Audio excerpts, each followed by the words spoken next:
안녕하세요. 함께 만들어가는 사연과 인생사입니다. 오늘의 이야기 시작하겠습니다. 구독과 좋아요 정중히 부탁드립니다. 2024년 3월 29일 금요일, 정호는 35년간 몸담았던 한국산업개발회계팀을 떠났습니다. 62세의 나이에 맞이한 명예퇴직이었습니다. 퇴직식장에서 받은 꽃다발과 공로패를 들고 집으로 돌아오는 발걸음은 가벼웠습니다. 여보, 드디어 끝났어. 현관에서 정호가 말했습니다. 부엌에서 저녁 준비를 하던 아내 김미영이 고개를 내밀었습니다. 고생 많았어요. 이제 좀 쉴 수 있겠네. 미영의 목소리에는 축하보다는 안도감이 섞여 있었습니다. 정호는 35년간 한 번도 지각하지 않고 야근과 주말 출근을 마다하지 않았던 성실한 회계사였습니다. 그 덕분에 팀장까지 승진했고 회사에서도 인정받는 직원이었습니다. 퇴직금과 연금을 합치면 당분간은 경제적 걱정 없이 살 수 있을 것 같았습니다. 강남구 아파트도 이미 완전히 갚아놓았고 두 자녀도 모두 결혼해서 독립했습니다. 이제야 비로소 부부만의 시간을 가질 수 있을 거라고 생각했습니다. 명예퇴직 후 첫 주가 지나갔습니다. 정호는 35년간 새벽 6시에 일어나던 습관대로 여전히 일찍 일어났습니다. 조용히 거실로 나가 신문을 펼치고 커피를 끓였습니다. 아침 햇살이 창문으로 들어오는 평화로운 순간이었습니다. 여보, 뭐해요? 미영이 잠옷 차림으로 거실로 나왔습니다. 시계는 아직 7시를 가리키고 있었습니다. 신문 보고 있어. 커피도 끓였으니 같이 마실래? 아침부터 뭘 그렇게 부산스럽게. 이제 출근할 것도 아닌데. 미영의 말에는 짜증이 묻어 있었습니다. 정호는 당황스러웠습니다. 그저 평소처럼 아침을 시작했을 뿐인데 부산스럽다고 하니 말입니다. 그럼 내가 뭘 해야 해? 아직 이른 시간인데 조용히 있으면 안 돼요? 나는 더 자고 싶다고. 미영은 다시 방으로 들어가 버렸습니다. 정호는 혼자 남은 거실에서 커피를 마시며 생각에 잠겼습니다. 35년간 새벽에 일어나 준비하던 습관이 하루아침에 바뀔 수는 없었는데 이제는 그것마저도 문제가 되는 것 같았습니다. 둘째 주부터 정호는 집안일을 도와보기로 했습니다. 그동안 회사 일만 하느라 미영에게 모든 것을 맡겨두었던 것이 미안했습니다. 이제는 시간도 많으니 함께 집안일을 분담하면 미영도 좋아할 거라고 생각했습니다. 청소기를 돌리고 빨래를 널고 설거지도 했습니다. 회계 업무로 꼼꼼했던 성격 덕분에 나름대로 정성껏 했다고 생각했습니다. 여보, 빨래 어떻게 된 거예요? 미영이 베란다에서 소리를 질렀습니다. 정호가 가보니 흰 와이셔츠가 분홍빛으로 변해 있었습니다. 빨간 양말이랑 같이 돌렸나 봐. 미안해. 아이고, 이걸 빨래라고 했어? 다시 해야겠네. 미영은 한숨을 쉬며 빨래를 다시 정리하기 시작했습니다. 정호는 도우려고 했지만 미영이 손사래를 쳤습니다. 됐어요. 이렇게 할 바에는 내가 하는 게 낫겠어. 청소도 마찬가지였습니다. 정호가 청소기를 돌리면 구석진 곳이 깨끗하지 않다고 했고 설거지를 하면 기름기가 남아있다고 했습니다. 무엇을 해도 미영의 기준에 맞지 않았습니다. 미영은 평일 오전이면 친구들과 등산을 갔습니다. 오후에는 백화점에서 쇼핑을 하거나 카페에서 친구들과 수다를 떨었습니다. 주말에는 친구 부부들과 여행을 가기도 했습니다. 미영의 SNS에는 항상 밝은 표정의 사진들이 올라왔습니다. 여보, 나도 같이 가면 안 될까? 어느 날 정호가 조심스럽게 물었습니다. 미영은 화장을 하다 말고 거울 속에서 정호를 바라봤습니다. 당신 친구들은 없어요? 혼자 친구들 만나러 가면 되잖아. 그런데 우리도 같이 나가면 좋잖아. 부부끼리 시간도 보내고. 아이고, 여자들끼리 만나는 자리에 남편이 따라오면 어떡해요? 어색하잖아. 정호는 더 이상 말할 수 없었습니다. 미영에게 정호는 함께 시간을 보내고 싶은 동반자가 아니라 집을 지키는 사람일 뿐인 것 같았습니다. 셋째 주가 되자 미영의 태도가 더욱 차가워졌습니다. 정호가 평소 즐겨하던 독서를 위해 서점에서 책을 사왔을 때였습니다. 또 책 샀어요? 응, 경제 관련 책이야. 요즘 경제 상황이 어떤지 알아두려고. 지금 책 살 여유가 있어요? 퇴직하고 나서 들어오는 돈이 얼마나 줄었는데. 미영의 말에 정호는 당황했습니다. 연금과 퇴직금 이자로도 충분히 생활할 수 있다고 계산했는데 미영은 그렇게 생각하지 않는 것 같았습니다. 그렇게 걱정할 정도는 아니잖아. 연금도 나오고. 연금만으로 어떻게 살아요? 의료비는 앞으로 더 늘어날 테고 물가도 계속 오르는데. 미영의 걱정이 이해되지 않는 것은 아니었습니다. 하지만 몇만 원짜리 책 한 권 사는 것도 눈치를 봐야 한다는 것이 서러웠습니다. 가장 충격적인 순간은 그날 저녁이었습니다. 정호가 저녁 뉴스를 보고 있는데 미영이 무심코 던진 말이었습니다. 여보, 이제 집에서 빈둥거리지만 말고 뭔가 일자리라도 알아봐요. 일자리, 경비원이든 뭐든. 연금만으로는 부족해요. 아직 건강하니까 일할 수 있잖아요. 그 말이 정호의 가슴을 찔렀습니다.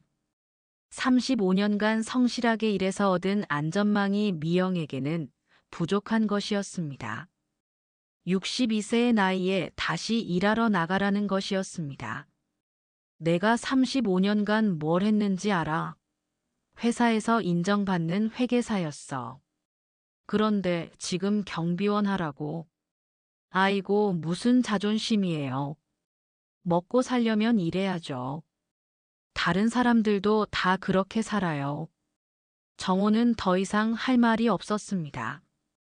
평생 가족을 위해 성실하게 일해온 것이 인정받지 못하고 이제 와서 다시 돈을 벌어오라는 말을 듣게 될 줄은 몰랐습니다. 그날 밤 정호는 잠을 이룰 수 없었습니다. 침대에 누워 천장을 바라보며 생각했습니다. 명예퇴직을 하면서 꿈꿨던 여유로운 노후는 어디로 간 것일까? 아내와 함께 소소한 행복을 나누며 살겠다던 계획은 왜 이렇게 어긋나고 있을까? 미영은 이미 깊은 잠에 빠져 있었습니다. 규칙적인 숨소리를 내며 평화롭게 자고 있는 아내를 바라보며 정호는 복잡한 마음이 들었습니다. 40년을 함께 살아온 사람이지만 이제는 전혀 다른 꿈을 꾸고 있는 것 같았습니다. 다음 날 아침, 정호는 평소보다 더 일찍 일어났습니다. 어차피 잠도 오지 않았고 미영이 깨기 전에 조용히 나가고 싶었습니다. 근처 공원으로 산책을 나갔습니다. 공원에는 정호와 비슷한 나이대의 남성들이 몇 명 있었습니다. 모두 혼자서 산책을 하거나 벤치에 앉아 신문을 읽고 있었습니다. 정호는 그들이 자신과 같은 처지인지 궁금했습니다. 이렇게 살다가 죽는 게 내 인생의 끝인 걸까? 정호는 속으로 중얼거렸습니다. 분명히 뭔가 다른 선택이 있을 것 같았습니다. 35년간 쌓아온 회계 전문성도 있고 건강도 나쁘지 않았습니다. 미영의 눈치를 보며 위축되어 사는 것이 정답일 리 없었습니다. 공원을 한 바퀴 돌고 집으로 돌아오는 길, 정호는 마음속으로 다짐했습니다. 좀 더 지켜본 후에 정말 변화가 없다면 다른 방법을 생각해 봐야겠다고. 40년의 결혼 생활이지만 서로 존중하지 못한다면 계속 이렇게 살 수는 없다고.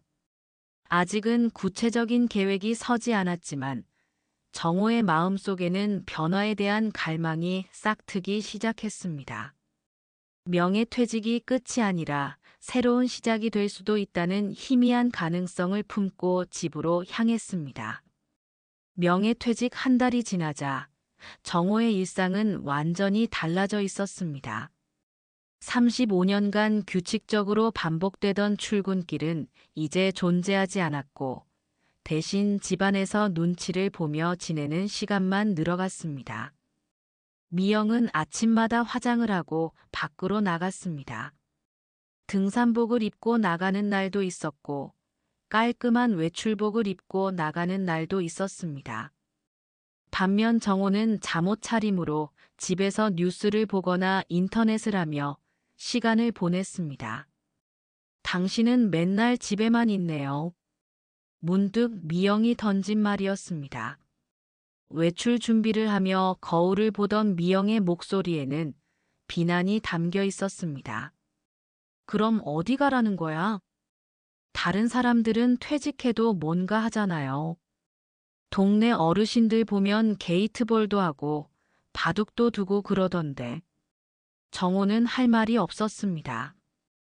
회사에서는 항상 바쁘게 지냈지만 개인적인 취미나 친구 관계는 소홀히 해왔던 것이 사실이었습니다. 35년간 회계 업무에만 집중하다 보니 정작 개인적인 인간관계는 많이 부족했습니다. 미영이 현관문을 나서며 마지막으로 던진 말이 정호의 가슴을 찔렸습니다. 집에서 빈둥거리기만 하지 말고 뭔가라도 해봐요. 혼자 남은 집에서 정호는 텔레비전을 켰습니다. 아침 드라마가 나오고 있었지만 내용이 머리에 들어오지 않았습니다. 35년간 회사에서 인정받던 자신이 지금은 집에서 빈둥거리는 사람으로 취급받고 있다는 현실이 받아들여지지 않았습니다. 정호는 예전 회사 동료에게 전화를 걸어봤습니다. 함께 일했던 김 과장이었습니다. 정호 형, 어떻게 지내세요? 응, 그럭저럭. 너는 아직 바빠. 요즘 연말 결산 때문에 정신없어요. 형이 계실 때가 그리워요. 전화 통화를 하는 동안 정호는 괜히 마음이 무거워졌습니다. 예전에는 자신도 그렇게 바쁘게 일했는데 이제는 그 바쁜 일상과 완전히 분리된 사람이 되어버린 기분이었습니다. 한 달 후 정호의 딸 수진과 사위가 아이들을 데리고 놀러 왔습니다. 오랜만에 가족이 모이는 자리였습니다. 정호는 기대감을 가지고 손주들을 맞이했습니다. 할아버지, 이제 매일 집에 있어요? 7살 손자 민준이가 순진하게 물었습니다. 응, 할아버지는 이제 회사 안 가. 와, 좋겠다. 매일 놀 수 있겠네. 민준이의 말에 어른들이 웃었지만 정호는 씁쓸한 마음이 들었습니다. 아이의 눈에는 자신이 매일 노는 사람으로 보이는 것 같았습니다. 저녁 식사 자리에서 수진이 조심스럽게 물었습니다. 아버지, 요즘 뭐하고 지내세요? 뭘 하긴. 그냥 집에서 쉬고 있지. 친구분들이랑 만나시거나 그러지 않으세요? 정호는 대답하기 어려웠습니다. 회사 동료들 외에는 정기적으로 만나는 친구가 거의 없다는 사실을 인정하고 싶지 않았습니다. 그때 미영이 끼어들었습니다. 아버지는 맨날 집에서 텔레비전만 보고 계셔. 나는 친구들이랑 등산도 하고 여행도 가는데 아버지는 어디 가자고 하면 귀찮아 하시고. 엄마, 그런 말씀은. 수진이 말을 막으려 했지만 미영은 계속했습니다. 사실이잖아. 다른 집 아버지들은 퇴직해도 뭔가 하시던데 우리 아버지는 정말 아무것도 안 하셔. 그 순간 식탁이 조용해졌습니다. 사위는 어색하게 웃으며 다른 이야기를 꺼내려 했고, 수지는 미안한 표정으로 정호를 바라봤습니다. 정호는 그 자리에서 더 이상 견딜 수 없었습니다. 화장실에 간다는 핑계로 자리를 떴습니다. 화장실에서 거울을 보니 초라한 자신의 모습이 보였습니다. 가족들 앞에서 아무것도 하지 않는 사람으로 취급받는 현실이 견디기 어려웠습니다. 화장실에서 나와 다시 식탁으로 돌아왔을 때 가족들은 다른 이야기를 하고 있었습니다. 하지만 정호는 아까 미영이 한 말이 계속 머릿속에 맴돌았습니다. 그날 밤 가족들이 돌아간 후 정호는 미영에게 말했습니다. 오늘 가족들 앞에서 그런 말 하는 거 아니야. 무슨 말이에요? 나를 아무것도 안 하는 사람으로 만든 말 말이야. 사실이잖아요. 정말 뭐 하는 거 있어요? 미영의 반응은 차갑했습니다. 정호는 더 이상 할 말이 없었습니다.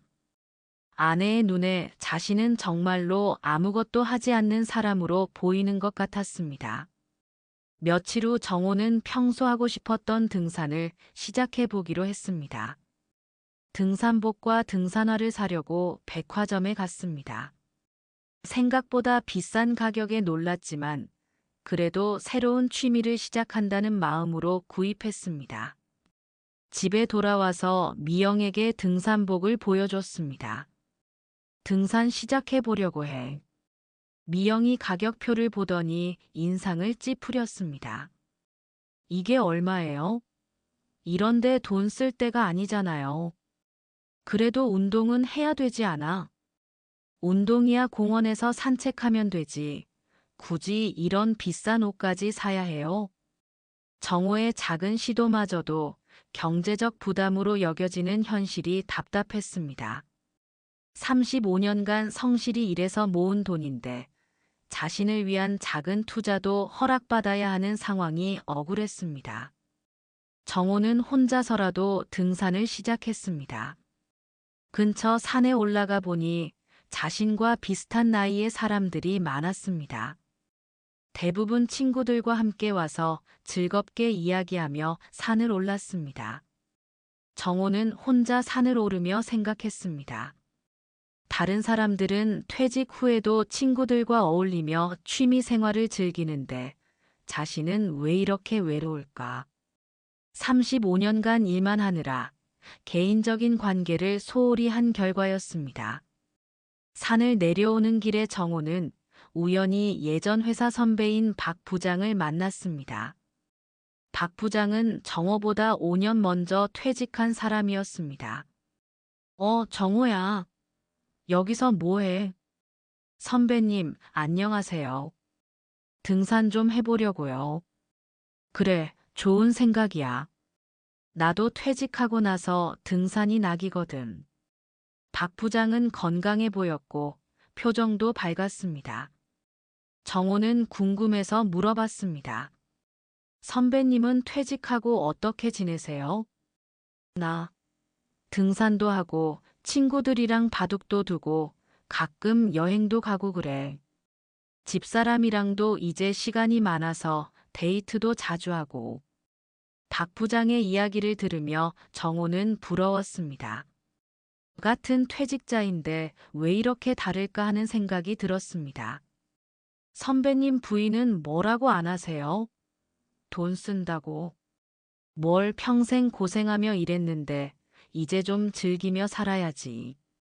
우리도 언제까지 살지 모르는 거 아니야? 박 부장의 말에 정호는 많은 생각이 들었습니다. 자신도 35년간 성실히 일했는데 왜 이제 와서 눈치를 보며 살아야 하는지 이해할 수 없었습니다. 집에 돌아와서 정호는 미영에게 박 부장 이야기를 했습니다. 박 선배는 부인과 여행도 다니고 데이트도 한대. 남의 집 이야기 왜 해요? 우리는 우리 형편이 있잖아요. 우리 형편이 그렇게 어려워. 어려운 게 아니라 조심해야 한다는 거죠. 나중에 병원비 들어갈 일도 많을 텐데. 미영의 답변은 예상한 대로였습니다. 정호는 더 이상 말하지 않았습니다. 하지만 마음속으로는 다른 생각이 들기 시작했습니다. 그날 밤 정호는 인터넷으로 이혼에 대한 정보를 검색해 봤습니다. 황혼 이혼이라는 단어도 처음 알게 되었습니다. 자신과 비슷한 상황의 사람들이 생각보다 많다는 것도 알았습니다. 하지만 실제로 이혼을 결심하기에는 아직 용기가 부족했습니다. 40년을 함께 산 사람과 헤어진다는 것이 쉬운 일은 아니었습니다. 그리고 경제적인 문제도 고려해야 했습니다. 정호는 일단 좀 더 노력해 보기로 했습니다. 미영과의 관계를 개선할 방법이 있을지도 모른다고 생각했습니다. 하지만 마음 한구석에는 만약 변화가 없다면 다른 선택도 고려해야겠다는 생각이 자리 잡기 시작했습니다. 퇴직 2달째, 정호는 미영과의 관계를 개선하기 위해 마지막 노력을 기울이기로 했습니다. 이혼이라는 극단적 선택을 하기 전에 40년 결혼 생활을 구할 수 있는 방법이 있을지도 모른다고 생각했습니다. 어느 날 저녁 정호는 용기를 내어 미영에게 진솔한 대화를 제안했습니다. 여보, 우리 진지하게 이야기 좀 해. 무슨 이야기요? 미영은 드라마를 보던 시선을 돌리지도 않고 대답했습니다. 우리 관계 말이야. 요즘 너무 서로 다른 방향을 보고 있는 것 같아서. 갑자기 무슨 소리예요? 나도 퇴직하고 나서 많이 생각해 봤어. 우리가 서로를 이해하려고 노력해야 할 것 같아. 미영이 드디어 텔레비전을 껐습니다. 하지만 그녀의 표정은 짜증스러워 보였습니다. 이해하라고요? 내가 뭘 이해 못한다는 거예요? 아니야. 내 말은 우리가 서로 다른 기대를 하고 있는 것 같아서. 나는 퇴직하고 나서 좀 더 여유롭게 살고 싶었는데 당신은 계속 경제적인 걱정을 하시고 경제적인 걱정을 하는 게 잘못된 거예요? 현실을 생각해야죠. 정호는 더 차분하게 말했습니다. 그런 게 아니라 우리가 함께 보낼 수 있는 시간을 만들어 보자는 거야. 부부 상담도 받아보고. 부부 상담료? 미영이 비웃듯 말했습니다. 그런 거 받을 필요 없어요. 당신이 정신 차리면 되는 거죠. 그 말에 정호는 할 말을 잃었습니다. 미영은 이 문제가 정호 혼자만의 문제라고 생각하고 있었습니다. 며칠 후 정호는 다른 방법을 시도해 봤습니다. 미영이 좋아할 만한 일을 찾아서 함께 해보려고 했습니다. 미영이 평소 관심 있어 하던 연극 티켓을 구해왔습니다. 여보, 이번 주말에 연극 보러 갈까?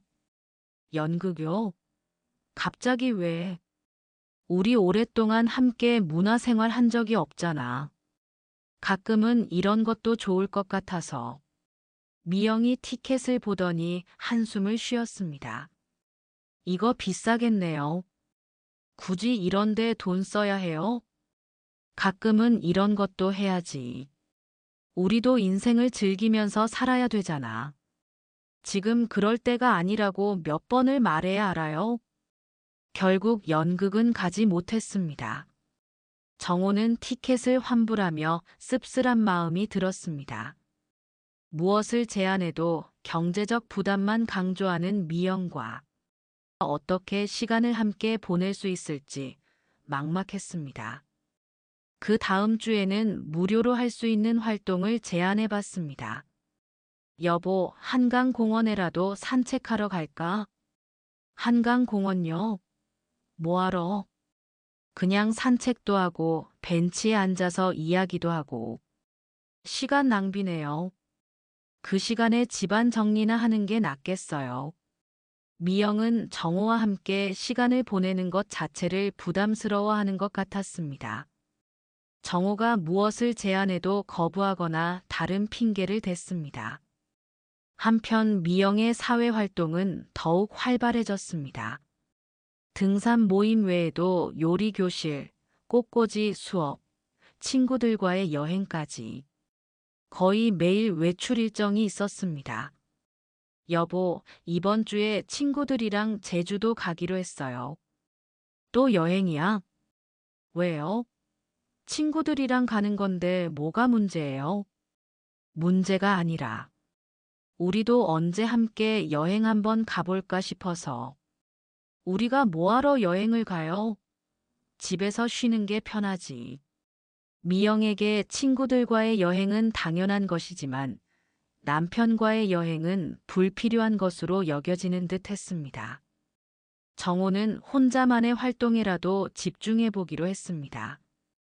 예전부터 관심 있었던 독서 모임에 가입했습니다. 동네 도서관에서 운영하는 중장년층 독서 모임이었습니다. 첫 모임에 갔을 때 정호는 새로운 활력을 느꼈습니다. 비슷한 연령대의 사람들이 모여 책에 대해 이야기하는 시간이 즐거웠습니다. 회계 업무를 하면서 쌓은 논리적 사고력이 토론에 도움이 되었고, 다른 참가자들도 정호의 의견에 관심을 보였습니다. 이정호 씨 의견이 참 날카로우시네요. 모임 리더가 말했습니다. 오랜만에 인정받는 기분이었습니다. 하지만 집에 돌아와서 미영에게 독서 모임 이야기를 했을 때 반응은 차가웠습니다. 독서 모임이요? 그런 거에서 뭐예요? 새로운 사람들도 만나고 책도 읽고 좋아. 시간 낭비 같은데. 그 시간에 다른 유익한 일을 하면 안 되나요? 다른 유익한 일이 뭔데? 알바라도 하든지. 결국 같은 이야기로 돌아왔습니다. 미영의 눈에는 정호가 하는 모든 활동이 시간 낭비로 보이는 것 같았습니다. 몇 주 후 정호는 독서 모임에서 만난 박진수 씨와 개인적으로 가까워졌습니다. 박진수는 정호보다 3살 위로, 역시 퇴직한 지 1년 정도 된 사람이었습니다. 정호 씨, 커피 한잔 하면서 이야기할까요? 박진수의 제안으로 두 사람은 동네 카페에서 만났습니다. 박 형은 퇴직하고 어떻게 지내세요? 나야 그럭저럭. 처음에는 적응이 힘들었는데 이제는 괜찮아. 부인은 뭐라고 안 하세요? 박진수가 잠시 망설이더니 말했습니다. 실은 우리 부부는 작년에 별거를 시작했어. 정호는 놀랐습니다. 별거요? 응. 계속 갈등이 심해져서 서로 생각하는 노후가 너무 달랐거든. 박진수의 이야기를 들으며 정호는 자신의 상황과 너무 비슷하다는 생각이 들었습니다. 힘들지 않으세요? 처음에는 힘들었지. 하지만 지금은 오히려 편해. 눈치 안 보고 내가 하고 싶은 일 할 수 있어서. 경제적으로는 어떠세요? 그야 예전보다는 빠듯하지. 하지만 스트레스가 없으니까 오히려 건강해졌어. 박진수의 말을 들으며 정호는 많은 생각이 들었습니다. 자신도 그런 선택이 가능할까 하는 생각이 머릿속을 맴돌았습니다.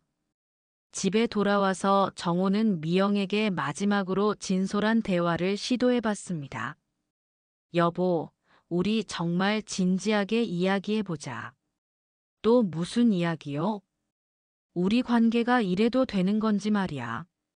나는 당신의 남편이고 당신은 내 아내인데 우리가 서로에게 이렇게 냉담해도 되는 거야? 냉담하다뇨? 나는 현실적으로 이야기하는 거예요. 현실적이라는 게 나를 무시하고 내가 하는 일마다 트집 잡는 거야? 미영의 표정이 굳어졌습니다. 트집이요? 당신이 하는 일 중에 제대로 된 게 뭐가 있어요? 35년간 성실히 일해서 우리 가족을 먹여 살린 게 제대로 된 일 아니야? 그건 옛날 일이고 지금은 뭐 하는 거 있어요? 그 말에 정호는 더 이상 참을 수 없었습니다. 그럼 내가 지금 뭘 해야 된다는 거야? 62살 나이에 경비원 하라는 거야? 그게 싫으면 다른 일이라도 찾아보든지. 맨날 집에서 빈둥거리기만 하지 말고. 나는 35년간 일했어. 이제 좀 쉬면서 내가 하고 싶은 일 하면 안 되는 거야? 하고 싶은 일이 뭐예요? 독서 모임이요? 그런 거에서 돈이 나와요? 정호는 절망감을 느꼈습니다. 미영에게는 돈이 되지 않는 모든 활동이 무의미한 것으로 보였습니다. 그날 밤 정호는 잠을 이루지 못했습니다. 40년 결혼 생활을 구하려고 마지막 노력을 해봤지만 미영은 변할 의지가 전혀 없어 보였습니다. 오히려 정호만 변하면 모든 문제가 해결된다고 생각하는 것 같았습니다. 다음 날 미영이 또 친구들과 여행을 간다고 했습니다. 이번에는 일주일간 부산 여행이었습니다. 일주일이나 가요? 왜요? 문제 있어요? 문제는 없는데. 우리는 언제 함께 여행 한번 가볼까? 우리가 무슨 여행을 가요? 집에서 쉬고 있으면 되잖아요. 미영은 친구들과의 여행은 당연하게 생각하면서도 남편과의 여행은 전혀 고려하지 않았습니다. 그럼 나도 혼자 여행 좀 다녀와도 될까? 혼자요? 어디 가려고? 강원도라도. 혼자 조용히 쉬다 오려고. 돈은 또 얼마나 들어가는데요? 결국 미영은 일주일간 부산 여행을 떠났고 정호는 혼자 집을 지키게 되었습니다. 하지만 이번에는 외롭기보다는 오히려 해방감을 느꼈습니다. 혼자 있는 일주일 동안 정호는 자유를 만끽했습니다.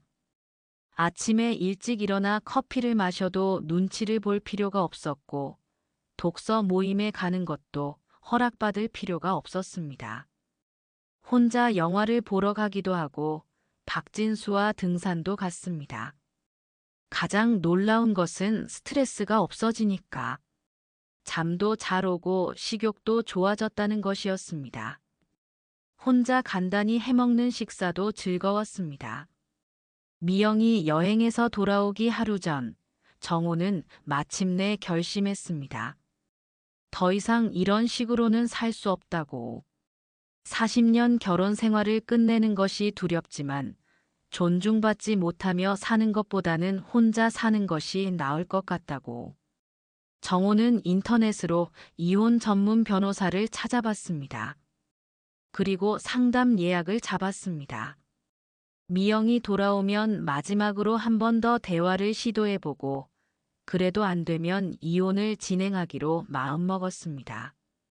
미영이 부산 여행에서 돌아온 날 정호는 마지막 대화를 위해 기다리고 있었습니다. 캐리어를 끌고 들어온 미영은 여행의 피로감보다는 상쾌한 표정이었습니다. 여행 어땠어? 좋았어요. 친구들이랑 맛있는 것도 많이 먹고 쇼핑도 하고. 미영은 여행 가방에서 선물들을 꺼내기 시작했습니다. 친구들과 함께 산 기념품들이었습니다. 정호를 위한 것은 없었습니다. 여보, 우리 진지하게 이야기해야 할 게 있어. 뭔데요? 나 피곤해서 내일 하면 안 돼요? 중요한 얘기야. 지금 해야겠어. 미영이 한숨을 쉬며 소파에 앉았습니다. 정호도 맞은편에 앉았습니다. 여보, 우리 이혼하자. 미영의 눈이 커졌습니다. 잠시 말이 없다가 비웃듯 말했습니다. 갑자기 무슨 소리예요? 이혼이라니. 갑자기가 아니야. 오랫동안 생각해봤어. 우리는 이제 서로 다른 인생을 살고 있어. 당신 정신 나갔어요? 이 나이에 무슨 이혼? 미영의 목소리가 높아졌습니다. 나이가 문제가 아니야. 우리가 서로를 존중하지 못하고 있다는 게 문제지. 존중이요? 내가 언제 당신을 존중 안 했어요? 정호는 차분하게 말했습니다. 당신은 내가 하는 모든 일을 무시해. 내 취미도 내 생각도 모두 시간 낭비라고 해. 나는 더 이상 당신의 눈치를 보며 살고 싶지 않아. 아이고, 그런 걸로 이혼하자고 해요. 부부가 살면서 그런 일쯤은 있는 거 아니에요? 40년을 살았으니 이제 됐어. 나도 내 남은 인생은 내가 원하는 대로 살고 싶어. 미영은 잠시 충격을 받은 듯 말이 없었습니다. 그러다 갑자기 화를 내기 시작했습니다. 당신 혼자 살 수 있을 것 같아요? 밥도 제대로 못하면서. 배우면 돼. 이미 일주일 동안 혼자 살아봤는데 괜찮았어. 재산은 어떻게 할 거예요? 반반 나누자는 거예요? 그래. 법대로 하자. 미영의 표정이 복잡해졌습니다. 화가 나면서도 현실적인 계산을 하고 있는 것 같았습니다. 정말 이혼하겠다는 거예요? 응. 이미 변호사 상담도 받아봤어. 그 말에 미영은 더욱 놀랐습니다. 정호가 이미 구체적으로 준비하고 있다는 것을 깨달았기 때문입니다. 다음 날 정호는 변호사 사무실을 찾아갔습니다. 김 변호사는 50대 중반의 차분한 인상이었습니다. 어떤 사유로 이혼을 원하시나요?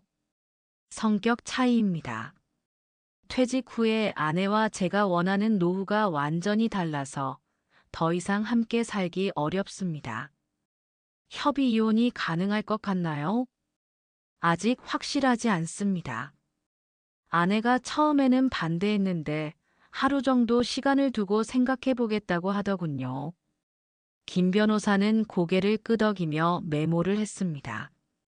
재산이 어느 정도 되시나요? 정호는 미리 정리해온 재산 목록을 보여줬습니다.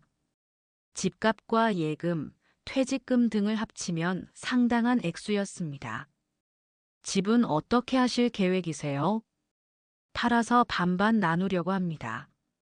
저는 작은 곳으로 이사할 생각이에요. 혼자 살 집은 미리 알아보셨나요? 아직요. 이혼이 확정되면 원룸이나 작은 전세집을 구할 생각입니다. 김 변호사는 현실적인 조언을 해주었습니다. 협의 이혼이 성사되면 한 달 정도면 모든 절차가 끝납니다. 하지만 재산 분할과 이사 준비에 시간이 걸리니까 미리 계획을 세우시는 게 좋겠어요. 상담을 마치고 나온 정호는 부동산에 들러 혼자 살 집을 알아봤습니다. 예산을 고려하니 선택의 폭이 많지 않았지만 그래도 깔끔한 원룸 몇 곳을 봤습니다. 이 정도면 혼자 살기에는 충분하겠네요. 부동산 중개인이 말했습니다. 정호도 그렇게 생각했습니다. 넓은 아파트에서 눈치 보며 사는 것보다 작아도 자유로운 공간이 나을 것 같았습니다. 집에 돌아와서 정호는 자녀들에게 연락했습니다. 먼저 딸 수진에게 전화를 걸었습니다. 수진아, 아버지가 할 말이 있다. 네, 아버지. 아버지가 엄마와 이혼을 생각하고 있어. 전화기 너머로 잠시 침묵이 흘렀습니다.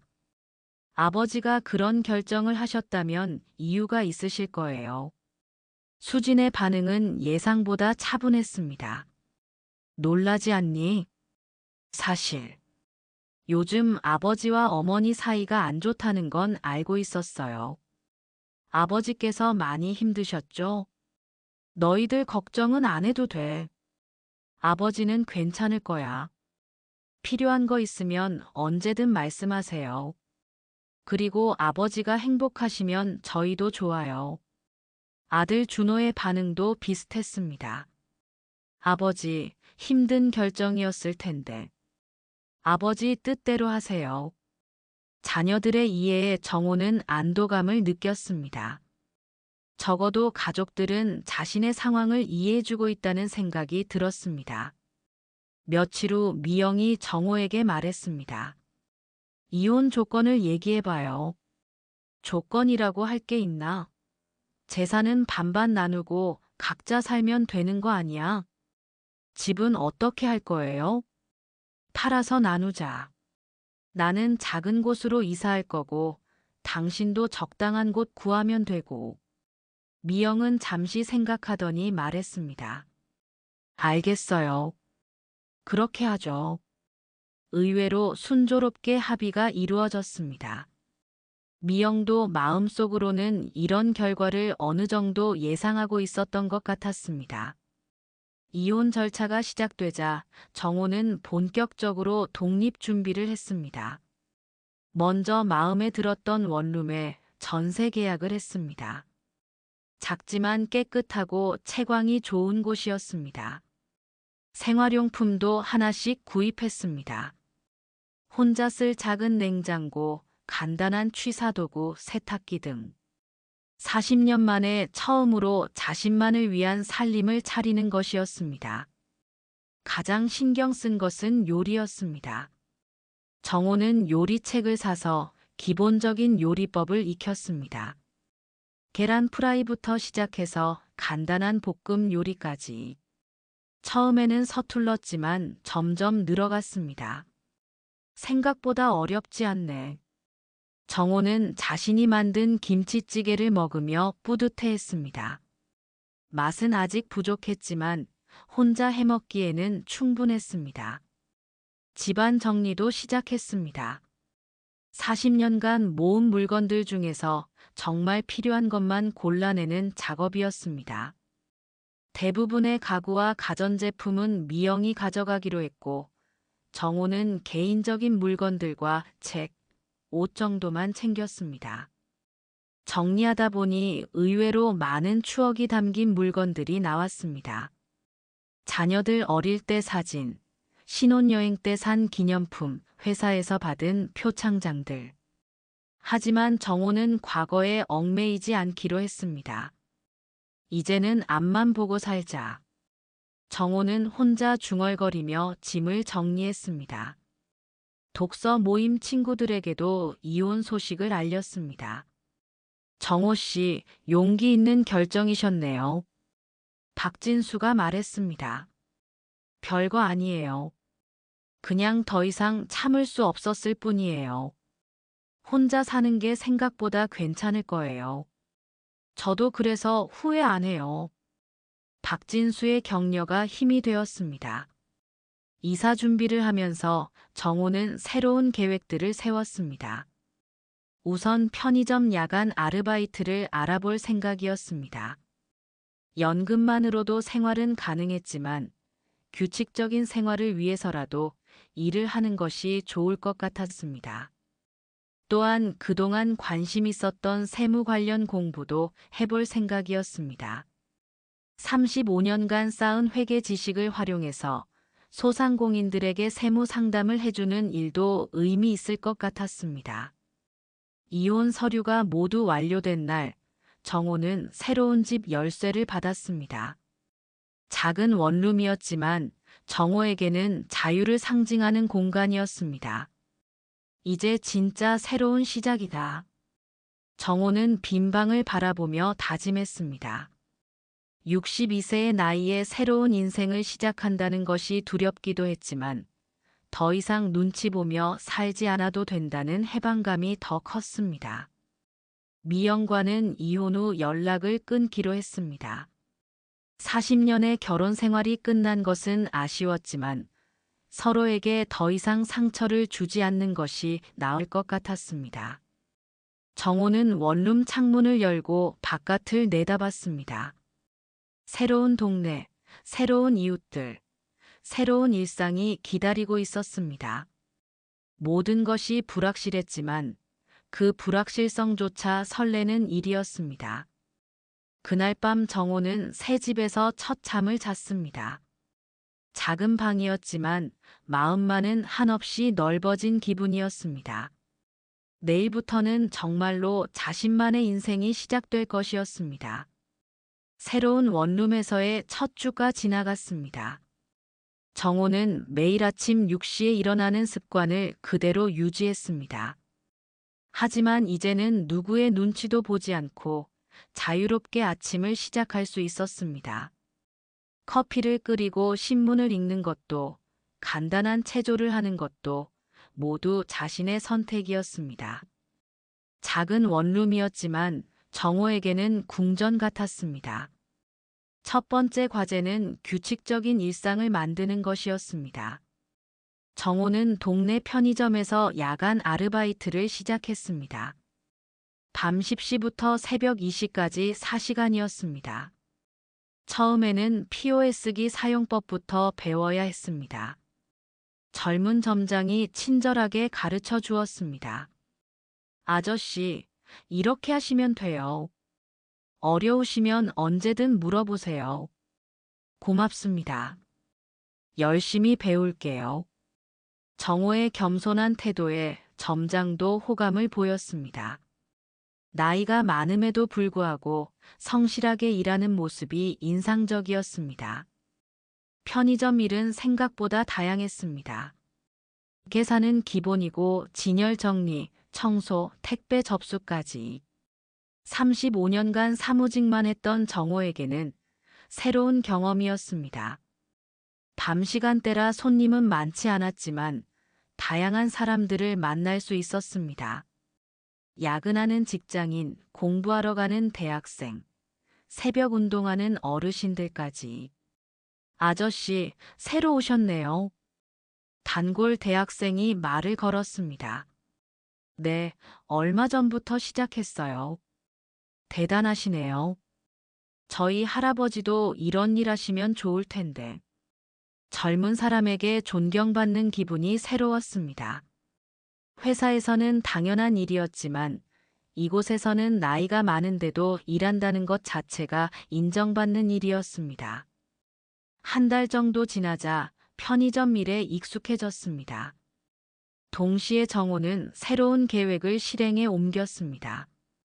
낮 시간을 활용해서 세무 관련 공부를 시작한 것입니다. 도서관에서 세무회계 관련 책들을 빌려 공부했습니다. 35년간 쌓은 회계 지식이 기반이 되어 어렵지 않게 이해할 수 있었습니다. 세무사 시험을 볼까?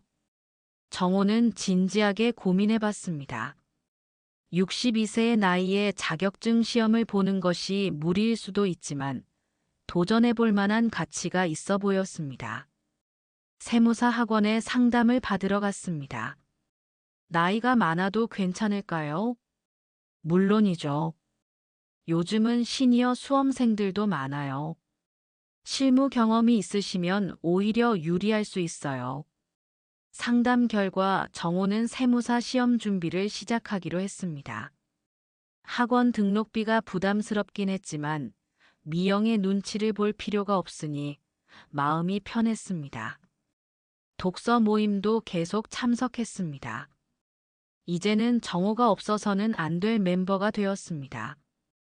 정호 씨 덕분에 토론이 더 풍성해졌어요. 모임 리더가 말했습니다. 정호의 논리적이고 체계적인 의견이 다른 참가자들에게 좋은 자극이 되었습니다. 독서 모임을 통해 새로운 친구들도 생겼습니다.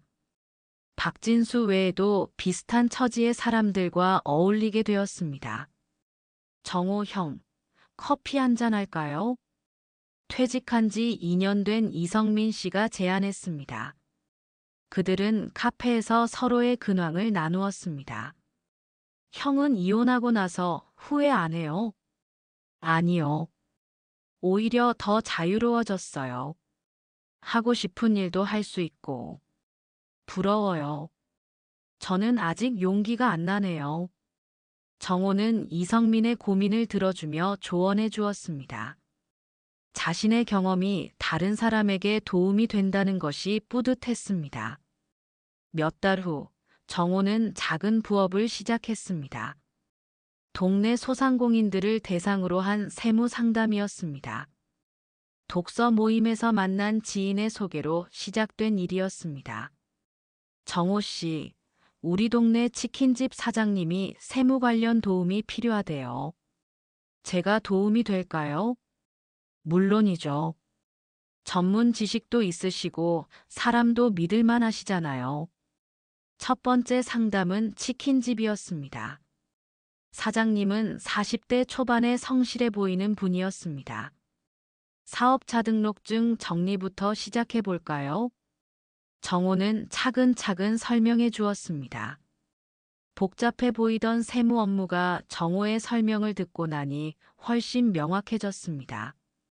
와, 이해가 쏙쏙 되네요. 정말 고맙습니다. 천만에요. 어려운 일 있으면 언제든 연락하세요.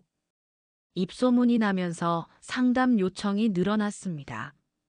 카페, 미용실, 세탁소 등 다양한 업종의 소상공인들이 정호를 찾았습니다. 정호는 상담비를 저렴하게 받았습니다. 돈을 많이 벌기 위해서가 아니라 자신의 지식으로 누군가를 도울 수 있다는 것이 좋았습니다. 정호 선생님 덕분에 세금 신고가 이렇게 쉬운 줄 몰랐어요. 앞으로도 궁금한 거 있으면 언제든 물어보세요. 정호의 평판이 좋아지면서 더 많은 일이 들어왔습니다. 하지만 정호는 자신의 체력을 고려해서 적정선에서 조절했습니다. 편의점 아르바이트와 세무 상담, 그리고 세무사 시험 공부까지. 정호의 하루는 바빴지만 충실했습니다. 가장 큰 변화는 건강이었습니다. 규칙적인 생활과 적당한 운동, 그리고 무엇보다 스트레스가 없어지니까 몸이 한결 가벼워졌습니다. 정기 건강검진에서도 좋은 결과가 나왔습니다. 혈압도 정상이고 콜레스테롤 수치도 많이 좋아졌네요. 뭔가 특별히 하신 게 있나요? 특별한 건 없고 그냥 스트레스가 줄어든 것 같아요. 의사도 정호의 건강 상태에 놀라워했습니다. 자녀들과의 관계도 더욱 좋아졌습니다. 이혼 후 오히려 자녀들이 정호를 더 자주 찾아왔습니다. 아버지, 요즘 표정이 많이 밝아지셨네요. 딸 수진이 말했습니다. 그래, 나도 모르겠는데. 예전에는 항상 뭔가 억압되어 있는 느낌이었는데 지금은 자유로워 보이세요. 아마 내가 하고 싶은 일을 하고 있어서 그런가 봐. 아들 준호도 비슷한 반응이었습니다. 아버지가 이렇게 활동적이신 줄 몰랐어요. 세무 상담도 하시고 공부도 하시고. 아직 배울 게 많아. 나이가 들었다고 안 되는 건 아니더라고. 손주들도 할아버지의 변화를 느꼈습니다. 할아버지, 요즘 재미있는 이야기 많이 해주시네요. 그래. 할아버지가 여러 사람들을 만나서 그런가 봐. 정호는 편의점에서 만난 사람들, 세무 상담을 하면서 만난 사장님들의 이야기를 손주들에게 들려주었습니다. 아이들은 할아버지의 다양한 경험담을 흥미로워했습니다. 경제적으로도 안정되었습니다. 연금에 편의점 아르바이트비, 세무 상담비까지 합치면 혼자 살기에는 충분했습니다. 절약하면서 살긴 했지만 필요한 것은 충분히 살 수 있었습니다. 가장 좋은 점은 돈을 쓸 때 눈치를 보지 않아도 된다는 것이었습니다. 세무사 시험 교재를 살 때도 가끔 외식을 할 때도 누구의 허락을 받을 필요가 없었습니다. 1년이 지나면서 정호는 더 큰 계획을 세우기 시작했습니다. 세무사 시험에 합격하면 정식으로 세무사무소를 열고 싶었습니다. 소상공인들을 전문적으로 도울 수 있는 공간을 만드는 것이 목표였습니다. 은퇴자들을 위한 세무상담센터도 괜찮을 것 같은데. 정호는 혼자 중얼거리며 미래를 그려봤습니다. 자신과 같은 처지의 퇴직자들이 새로운 일을 시작할 때 도움이 될 수 있을 것 같았습니다.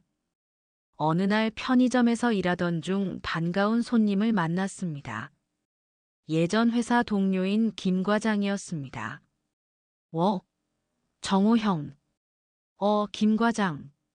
김 과장은 정호가 편의점에서 일하는 모습을 보고 놀랐습니다. 형, 여기서 뭐 하세요? 아르바이트해. 나름 재미있어. 부럽네요. 저는 아직도 야근에 시달리고 있는데. 그럼 형도 빨리 퇴직해. 형처럼 용기가 없어요. 이혼도 하시고 새로운 일도 시작하시고. 김 과장의 말을 들으며 정호는 자신의 변화를 다시 한번 실감했습니다. 1년 전만 해도 막막했던 미래가 이제는 희망으로 가득했습니다. 그날 밤 정호는 일기를 썼습니다. 이혼 후부터 시작한 새로운 습관이었습니다.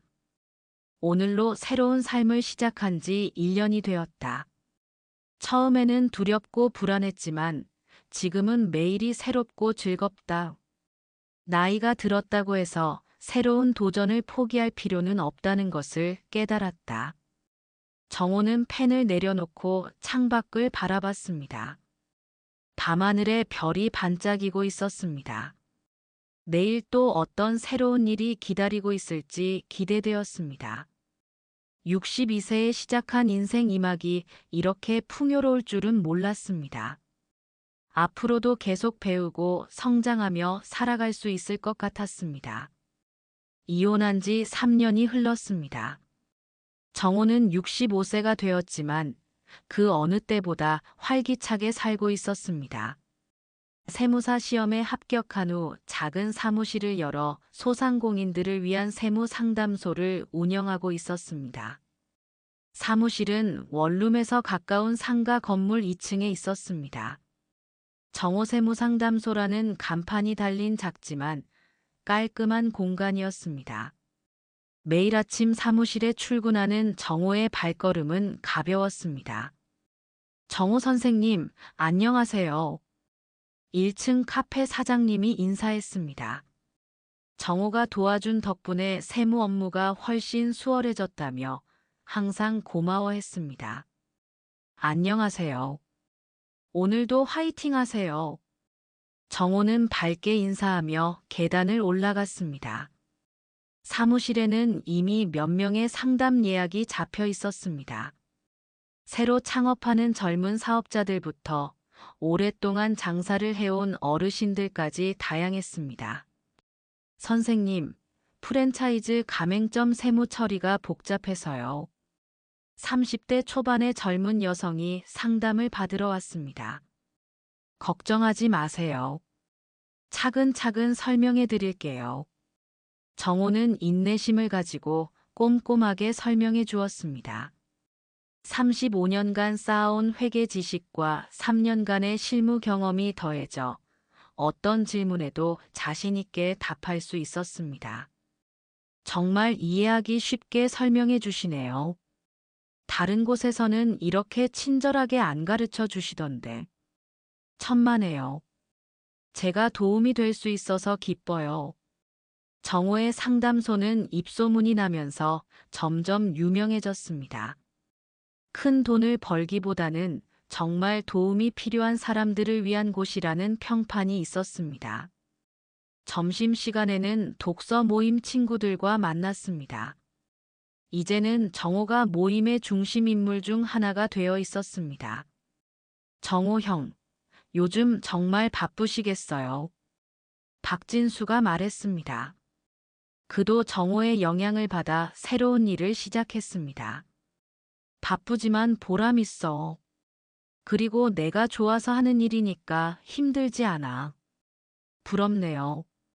저도 형처럼 자신만의 일을 찾고 싶어요. 이성민도 여전히 정호를 롤모델로 생각하고 있었습니다. 성민 씨도 충분히 할 수 있어요. 중요한 건 용기죠. 정호는 후배들에게 조언을 아끼지 않았습니다. 자신의 경험이 다른 사람들에게 도움이 된다는 것이 뿌듯했습니다. 오후에는 새로운 프로젝트를 위한 모임이 있었습니다. 정호는 비슷한 처지의 퇴직자들과 함께 시니어 창업지원센터를 준비하고 있었습니다. 우리 같은 경험을 가진 사람들이 후배들을 도와주면 좋을 것 같아요. 정호가 제안했습니다. 좋은 생각이에요. 세무 쪽은 정호 씨가 맡아주시고 저는 마케팅 쪽을 담당할게요. 광고 회사에서 퇴직한 최 선배가 응답했습니다. 이들은 각자의 전문 분야를 살려 퇴직 후 새로운 도전을 하려는 사람들을 지원하는 시스템을 만들고 있었습니다. 저녁에는 가족들과 만났습니다. 자녀들과의 관계는 이혼 후 오히려 더 좋아졌습니다. 아버지, 요즘 정말 젊어 보이세요. 딸 수진이 말했습니다. 그래, 나도 그런 기분이야. 매일 새로운 일이 생기니까. 아버지가 이렇게 활동적인 분인 줄 몰랐어요. 아들 준호도 감탄했습니다. 사람은 환경이 중요한 것 같아. 내가 할 수 있는 환경이 되니까 이렇게 되는 거지. 손주들도 할아버지의 이야기를 재미있어 했습니다. 할아버지, 세무사가 뭐예요? 세금에 관한 일을 도와주는 사람이야. 할아버지가 많은 사람들을 도와주고 있어. 우와, 할아버지 멋있어요. 아이들의 순수한 칭찬에 정호는 마음이 따뜻해졌습니다. 집에 돌아와서 정호는 하루를 정리했습니다. 3년 전과는 완전히 다른 삶이었습니다. 그때는 매일이 지루하고 눈치 보는 일의 연속이었는데 지금은 하루가 모자랄 정도로 할 일이 많았습니다. 경제적으로도 안정되었습니다. 세무사 사무실 수입이 생각보다 좋았고 연금과 합치면 혼자 살기에는 충분했습니다. 무엇보다 자신이 번 돈을 누구의 눈치도 보지 않고 쓸 수 있다는 것이 좋았습니다. 건강도 좋아졌습니다. 규칙적인 생활과 적당한 운동, 그리고 스트레스 없는 환경 덕분에 몸과 마음이 모두 건강해졌습니다. 이혼하길 잘했어. 정호는 혼자 중얼거렸습니다. 처음에는 두렵고 외로웠지만 지금은 그 선택이 자신의 인생을 바꾼 최고의 결정이었다고 생각했습니다. 가끔 미영 소식을 자녀들을 통해 들었습니다. 미영도 나름대로 잘 지내고 있다고 했습니다. 서로에게 좋은 선택이었던 것 같았습니다. 어느 날 정호는 특별한 손님을 맞았습니다. 60대 초반의 남성이었는데 정호와 비슷한 고민을 가지고 있었습니다. 선생님, 저도 퇴직하고 나서 아내와 갈등이 심해져서요. 혹시 조언을 구할 수 있을까요? 정호는 자신의 경험담을 들려주었습니다. 이혼이라는 극단적 선택을 권하는 것은 아니지만 자신의 삶을 포기해서는 안 된다는 것을 강조했습니다. 가장 중요한 건 서로를 존중하는 거예요. 그게 안 되면 다른 방법을 생각해 봐야죠. 용기가 나네요. 저도 변화를 시도해 볼게요. 그 남성이 고맙다며 돌아갔습니다.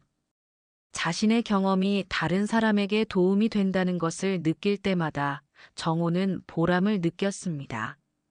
주말에는 새로운 취미를 즐겼습니다. 사진 찍기였습니다. 동네 곳곳을 다니며 사진을 찍고 SNS에 올리며 사람들과 소통했습니다. 아름다운 일상이네요. 감사합니다.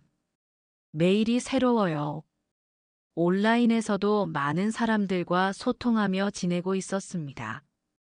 어느 일요일 아침, 정호는 3년 전 살았던 동네를 지나가게 되었습니다. 미영과 함께 살던 아파트가 보였습니다. 감정의 변화를 느껴보려 했지만 의외로 아무런 감정이 들지 않았습니다. 정말 다른 사람의 집 같네. 정호는 담담하게 생각했습니다. 그곳에서의 40년이 없었던 일은 아니지만 이제는 완전히 다른 인생을 살고 있었습니다. 돌아오는 길에 정호는 자신의 선택에 대해 다시 한번 생각해 봤습니다. 3년 전만 해도 이런 삶을 상상할 수 없었습니다. 62세에 새로운 시작을 한다는 것이 가능할지 의문이었습니다. 하지만 지금 보니 나이는 정말 숫자에 불과했습니다. 중요한 것은 의지와 용기였습니다. 그리고 자신을 존중하고 사랑하는 마음이었습니다. 정호는 핸드폰으로 자신의 사무실 사진을 찍어 SNS에 올렸습니다. 65세 새내기 세무사의 일상. 매일이 배움이고 도전입니다. 곧 좋아요와 댓글들이 달렸습니다. 멋있어요. 용기를 얻습니다. 저도 도전해보고 싶어요. 정호의 이야기가 많은 사람들에게 영감을 주고 있었습니다. 그날 밤 정호는 일기를 썼습니다. 오늘로 새로운 삶을 시작한 지 3년이 되었다. 처음엔 두렵고 막막했지만 지금은 매일이 감사하다. 나이 들어서도 새로운 꿈을 꿀 수 있고 누군가에게 도움이 될 수 있다는 것이 행복하다. 앞으로도 계속 배우고 성장하며 살아가고 싶다. 창밖으로 도시의 야경이 보였습니다. 무수히 많은 불빛들이 반짝이고 있었습니다. 그 불빛들처럼 정호의 미래도 밝게 빛나고 있었습니다. 65세, 인생의 황혼기라고 하지만 정호에게는 또 다른 새벽이었습니다. 앞으로도 몇 년을 더 일할 수 있을지 모르지만 그 시간들을 자신답게 의미 있게 채워나가고 싶었습니다. 정호는 만족스러운 미소를 지으며 하루를 마무리했습니다. 내일 또 어떤 새로운 일들이 기다리고 있을지 기대가 되었습니다. 구독과 좋아요 정중히 부탁드립니다. 알람 설정해 두시면 다음 글도 편안히 보실 수 있습니다.